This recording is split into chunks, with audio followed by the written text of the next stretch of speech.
Bonjour à tous et bienvenue dans cette nouvelle vidéo. Aujourd'hui, on va parler design et éthique.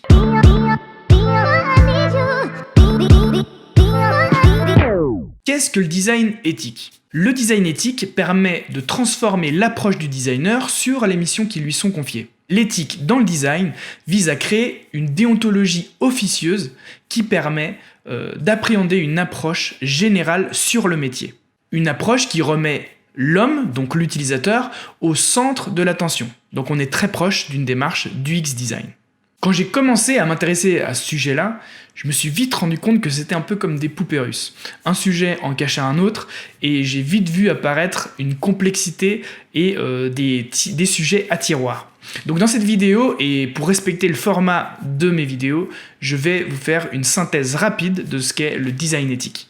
Dans le design éthique, on a un premier point qui va s'appeler en fait les données privées, les données des utilisateurs. Donc on a en Europe, et pas dans le monde, le RGPD, donc qui nous permet en fait d'être propriétaire de notre donnée, de pas pouvoir de vouloir ou non la partager avec l'entreprise, et donc on évolue dans un cadre légal à ce niveau-là, mais c'est pas le cas dans le monde. Dans ce cadre-là, on pourrait parler aussi de minimiser les demandes d'informations. Exemple, on est sur Amazon, on va commander un e-book, et quand on va l'acheter, on n'aura pas besoin de rentrer notre adresse postale, par exemple, parce qu'on ne va rien nous envoyer. Ça va être conservé digitalement. Et donc, on va juste seulement nous demander notre adresse mail ou notre adresse qui est reliée à Amazon e-book, qui pourra transférer le fichier de l'un à l'autre.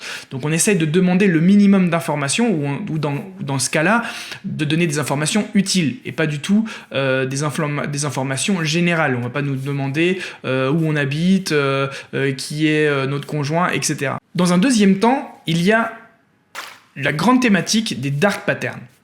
Les dark patterns, c'est des fonctionnalités d'interface qui ont été conçues par l'entreprise ou par les designers qui dans le but d'écarter ou peut-être de forcer l'utilisateur à faire des choses dont il avait peut-être pas forcément l'idée ou qu'il ne voudrait peut-être pas faire dans l'intérêt, dans le profit de l'entreprise qui conçoit l'expérience. Et ça s'appelle du dark pattern. Exemple classique de fermeture de compte, par exemple. Quand on est sur Amazon, on voudrait fermer notre compte, et ce n'est pas dans le menu compte puis après fermer mon compte que ça va se passer, il faudra passer par une ribambelle d'actions et de menus pour enfin découvrir une option qui n'apparaît pas à la base de fermeture de compte. Donc en gros, on force l'utilisateur à rester dans un cadre qu'il ne souhaite pas. Le troisième grand pilier, c'est l'accessibilité et l'inclusion. Donc dans l'accessibilité, on va parler d'handicap moteur, auditif, visuel. On pourra aussi parler de mixité, homme-femme. On pourra aussi parler de personnes âgées qui ne maîtrisent pas très bien le numérique, ou peu. On pourra aussi parler d'inclusion numérique dans le sens où il y a des personnes qui ne disposent pas d'Internet ou par fragments, ou qui n'ont pas d'ordinateur ni de smartphone. Et donc là, l'idée, c'est de créer des expériences qui soient adaptées à toute cette diversité-là. Le quatrième pilier serait l'écologie au sens de la consommation de data, des requêtes serveurs et de la création d'espaces de serveurs ou de data centers. Donc on est d'accord que les data centers, c'est des grosses machines qui créent de la chaleur, qui consomment énormément d'énergie. Et par exemple, les requêtes serveurs, ce serait dans l'usage de la géolocalisation. En fait, on va traquer la personne et on va faire des appels à serveurs toutes les minutes, toutes les secondes, toutes les fractions de secondes, etc. Et donc ça crée déjà une consommation d'énergie, une débauche d'énergie énorme pour des besoins qui pourraient être peut-être réduits. Donc l'idée, c'est aussi de minimiser technologiquement les appels aux serveurs et les capacités d'accueil du cloud, etc. Donc il y a une vraie dynamique environnementale. Une cinquième partie qui aurait pu être incluse dans les dark patterns, mais j'ai vraiment voulu la sortir du lot parce que je la trouve très intéressante et je voudrais mettre vraiment l'accent là-dessus, c'est le temps et l'addiction. Donc les scrolls infinis. Imaginons sur Instagram, on va passer beaucoup plus de temps parce qu'en fait, plus on scrolle, plus les images se chargent et en fait il n'y a pas de fin à tout ça. Il y a aussi l'autoplay de YouTube. Par exemple, quand on finit une vidéo, on rattaque une autre vidéo qu'on n'a pas forcément envie de voir, d'ailleurs, mais on est dans une continuité pour regarder, pour passer plus de temps sur le dispositif. Il y a les push to refresh, donc en gros c'est quand on tire vers le bas pour recharger et réactualiser la page. Alors au tout début ça me semblait un peu anodin, mais c'est très proche des mécaniques de jeux vidéo, dont par exemple les machines à sous, où on essaye on a une action pour voir s'il y a quelque chose qui va sortir ou pas, et en gros c'est une forme aussi de gamification addictive. Le like, share, donc le partage, les likes et on va dire la social gamification. C'est en gros on va essayer d'avoir le plus de likes possible, on va essayer que notre contenu soit partagé le plus possible, puis on va regarder notre téléphone assez souvent pour regarder s'il y a des notifications, si quelqu'un nous a appelé, si quelqu'un a aimé ou partagé notre contenu. Donc ça fait partie d'une addiction et elle a été prouvée scientifiquement. Donc en gros, à chaque like ou autre activité sociale, on a un choc de dopamine qui se crée dans notre corps. Et donc maintenant, les constructeurs, donc Apple, Microsoft, etc., dans les OS de smartphones, ont déjà détecté ce problème-là d'addiction et de temps. Et donc maintenant, on peut avoir une traçabilité, enfin en tout cas, on peut savoir combien de temps on a passé sur les différentes applications qu'on utilise au quotidien. Donc il y a déjà une sensibilisation à ce niveau-là.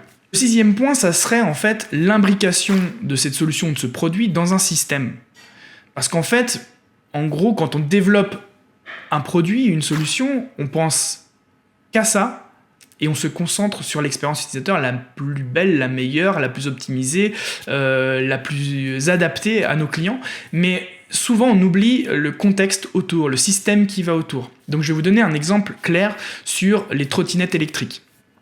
Le produit fonctionne très bien, la solution répond vraiment à un besoin, un usage pour les utilisateurs. On est sur du micro-déplacement, ça n'existait pratiquement pas ou pas du tout avant. Maintenant, l'usage est fait, il est confirmé, les gens ont besoin de se déplacer de cette manière-là. Par contre, on remet les trottinettes électriques dans un contexte de la ville, et là, on se rend compte qu'il y a un peu plus de problèmes. Dans le sens où on a des trottinettes qui tombent par terre, qui sont posées un peu partout, il y en a qui sont dans l'eau, il y en a qui sont cassées, etc. Et en gros, on est sur un détournement d'usage qu'on n'aurait peut-être pas forcément pu penser au début, mais peut-être parce qu'on ne l'a pas testé aussi. On l'a pas mis peut-être dans des réels contextes, dans de réels systèmes. Et donc voilà, ça c'est une dimension aussi éthique, c'est-à-dire designons des solutions qui sont pour les utilisateurs avec un meilleur usage et améliorer en fait le quotidien. Par contre, il ne faudra pas oublier aussi les choses qui se passent autour de ce produit-là, s'il ne détériore pas d'autres habitudes et détériore l'expérience pour le coup d'autres utilisateurs qui ne sont pas concernés par le service. Je tiens à répéter que c'est une démarche officieuse, donc rien n'est inscrit, rien n'est dans les lois. Donc les entreprises actuellement et organismes peuvent faire exactement ce qu'elles veulent, utiliser des dark patterns, réduire l'accessibilité, bien qu'aux États-Unis c'est beaucoup plus contrôlé, les applications sont très très contrôlées à ce niveau-là. Si vous ne respectez pas des chartes d'accessibilité, votre application ne peut pas sortir, votre site web ne peut pas être en ligne. Mais en tout cas en Europe, on a une certaine flexibilité là-dessus.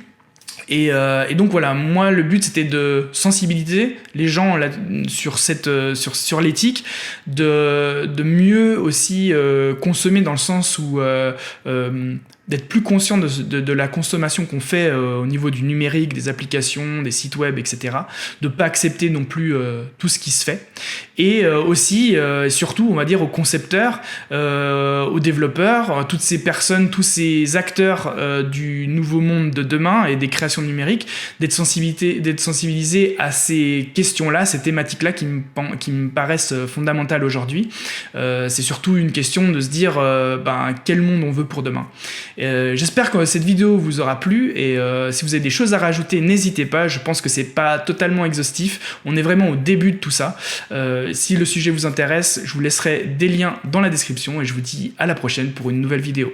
Ciao!